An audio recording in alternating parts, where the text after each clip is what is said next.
Best replacement இன் IPL history part 1. IPL action 2011 வந்துட்டு RCB வந்து Duke நானிசன் ஒரு பவுலர் எடுத்திருப்பாங்க.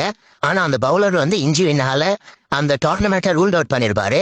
அதுக்கு ரீப்ளேஸ்மெண்டா கிறிஸ் கெயில கொண்டு வந்திருப்பாங்க. கிறிஸ் கெயில் வந்து 2010ல கொல்கத்தாவுக்காக பிளே பண்ணிருப்பாரு. அந்த சீசன்ல கொல்கத்தாவுக்காக பிளே பண்ண கிறிஸ் கெயில் வந்து 9 இன்னிங்ஸ்ல 292 ரன் அடிச்சிருப்பாரு 32 ஆவரேஜோட.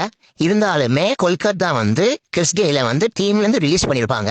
2011 ஆக்ஷன்ல கிறிஸ் கெயில யாரும் பிக் பண்ணிக்க மாட்டாங்க. அதுக்கப்புறம் தான் ஆர்சிபி வந்து ரீப்ளேஸ்மெண்டா கிறிஸ் கெயில கொண்டு வந்திருப்பாங்க.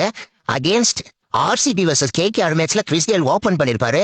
அந்த மேட்ச்ல வந்துட்டு கிறிஸ் கெயில் என்னையாரா வெளியே விட்டாங்கன்னு சொல்லி கேகேஆர் புடிச்சு பொழந்திருப்பாரு.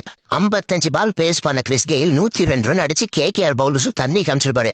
அது மட்டும் இல்லாம அந்த சீசன் 12 மேட்ச் விளையாடி 608 ரன் அடிச்சு 67.55 ஆவரேஜோட அந்த சீசன்ல 183 ஸ்ட்ரைக் ரேட்டோட மோஸ்ட் வேல்யூபிள் பிளேயர் அவார்டையும் ஆரஞ்சு கேப் வின் பண்ணிருப்பாரு. ஆர்சிபி ஃபைனல் போறதுக்கு ஒரு காரணம் வந்திருப்பாரு. அண்ட் தென் 2012லயும் 733 ரன் அடிச்சு பேக் டு பேக் ஆரஞ்சு கேப்பை வின் பண்ணிருப்பாரு கிறிஸ் கெயில். அதோட மட்டும் நிறுத்தாம கிறிஸ் கெயில் 2013 சீசன்ல ஃபாஸ்டஸ்ட் செஞ்சுரி ரெக்கார்டையும் ஹையஸ்ட் இண்டிவிஜுவல் ஸ்கோரான 175 அடிச்சு இன்னைக்கு வரையும் அந்த ரெக்கார்டை யாராலுமே பிரேக் பண்ண முடியல.